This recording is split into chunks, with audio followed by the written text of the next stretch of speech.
Good evening. Welcome to Local 5 News. I'm Lucas Casey. Glad you're with us tonight. Let's go into our Instant Results Center with Lucas Casey, because Lucas, you can always provide us a little bit more insight into what these numbers are telling us. Yeah, and I think right off the bat, the good thing is that this Microsoft app reporting infrastructure is working. Let's take a look at the map. First, on the Democratic side, where we now have 6% of the precincts in, 109 out of 1,683 precincts. Long way to go, but like I said, we know that the infrastructure of the reporting system is working. Now, also in your national headlines, a superbug has been identified. The first case of that superbug can not be killed by an existing antibiotic, and it's been discovered in the United States. The antibiotic-resistant bacteria have already been identified outside the U.S., but the CDC director warned although this is the first case in the U.S., they should expect to see more cases in the near future. When you look around, you know, we've still got 82 precincts yet to report. When we've been ducking around the counties here and there, it's 1, 2 here and there, but mostly it's Polk County. Only 87% of precincts are reporting in Polk County, so that's 22 precincts remaining that are outstanding. They haven't reported any votes yet. That's a quarter, 25% of the total precincts yet to report. With a margin like this, 2/10, just a few delegates between Clinton and Sanders, I think it's going to come down to Polk County. Welcome back. We know Waukee is among the fastest growing cities in the country, but how busy are the roads there? Well, they are actually really busy. It's already been a session of many plans to fund water quality improvement projects in the state. All the way back in January, Governor Branstad came forward with his first plan. Let's take a look at that. Now, the governor proposed funding water quality improvements by using the existing 1-cent sales tax for school infrastructure. With more on where these old coal mines are, Lucas. Ever since it was revealed that sinkhole on the south side of Des Moines was the result of an abandoned coal mine, it has people wondering if they too live above an old coal mine. Well, wonder no more. The Iowa DNR has a great map. It's interactive, and you can check out where you live. All right, now, have you heard the story of a dangerous rescue mission to the bottom of the world? Well, that mission is going on right now. A small team actually is braving freezing conditions in one of the most remote places in the world.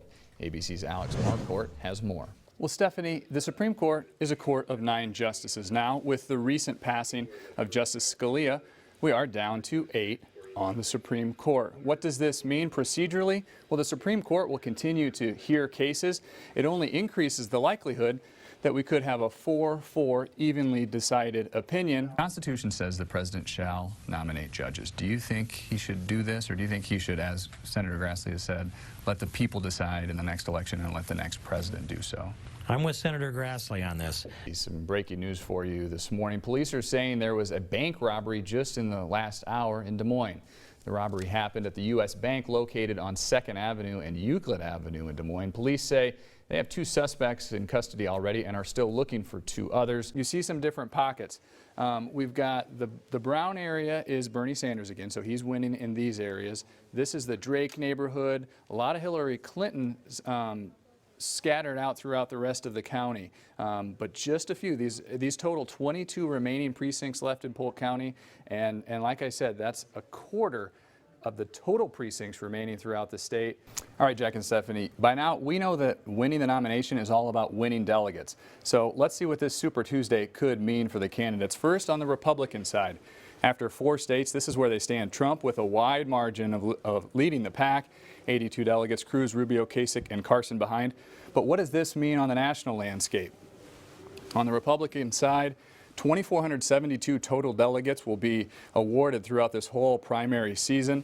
That means you need 1,237 to win. Stephanie, when I spoke with Senator Ernst today, she told me she had not yet heard from Donald Trump or his campaign about the VP rumors, but if he does call, she said she'd answer the phone.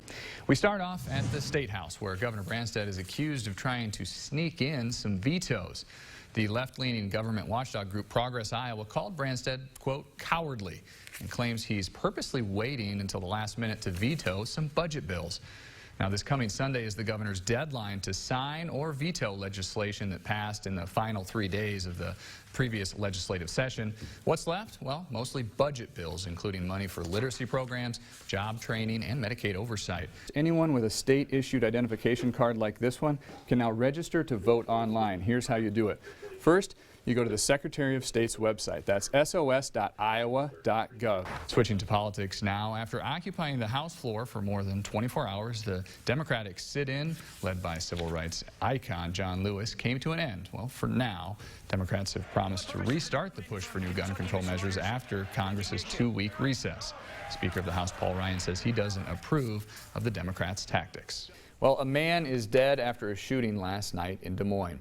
It happened at the Casey's on Euclid and East 14th Street in Des Moines, marking the city's 6th homicide of the year. Once you're there, you just type in a school district. I've typed in Waukee here. I want to take a look at Brookview Elementary. I'm going to have a kindergartner starting there next year, so let's check in and see how they rate compared to their peers. New at midday today, shots fired in the metro neighborhood on the east side of Des Moines. It happened around 8 this morning at a duplex located at 1432 East 9th Street in Des Moines. 5 to 6 shots were reported as being fired. A male victim then arrived at the hospital with gunshot wounds in his arm. He's expected to survive, according to police. Police are still searching the surrounding area, and this investigation remains ongoing. Now this morning, police are also still investigating Des Moines' 4th homicide of 2016 after a man was shot and killed overnight. It happened just before 11 p.m. in the 4000 block of Crocker. Calls coming in that someone had been shot and wasn't moving. Now Local 5's Claire Powell joins us live now. She's on the scene. What are the updates this morning, Claire? The Iowa Democratic Party took last week to review their results from caucus night, and the final results are ever so slightly different than the original numbers released a week ago. Yesterday at the state capitol, Lieutenant Governor Kim Reynolds said Iowa's former lieutenant governor would not make a good U.S. senator. Reynolds said Patty Judge has a history of failed leadership, and Iowans need to vote for incumbent Senator Chuck Grassley in November. Of course, in this electronic age, whenever you're talking about apps, you're a little worried about securities and potential hackers. We talked with Microsoft today, and they told us this 3 verification step they're using. Here's what's new on midday today. The Iowa DCI is investigating a shooting involving police that happened last night in Boone. The Boone Police Department responded to 332 West 2nd Street in Boone, just southwest of the Boone High School. Local 5's Lucas Casey picks up our election coverage now.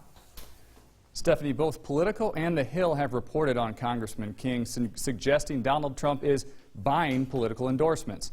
Trump responded yesterday by calling King, quote, a lowlife congressman who is laughed at by almost everyone in D.C.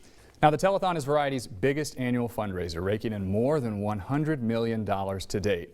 Local 5's own news team is live there on location. They're at the Community Choice Credit Union Convention Center, live where the telethon will take place. Jack, Stephanie, and Brad, what's going on down there? And hey, the Des Moines North High Polar Bears, they snapped a major streak, and not exactly the good kind of streak you want on the diamond. That's right, Lucas. Moving now to some major new developments in the Orlando nightclub massacre. The death toll right now, 49 people, as federal authorities delve into the killer's past. Welcome back. Today is day 3 of events at the Principal Charity Classic out at Wakanda Golf Club, but it's day 1 of professional play. It kicked off at about 9:30 this morning, and that's where we find Local 5's Elias Johnson.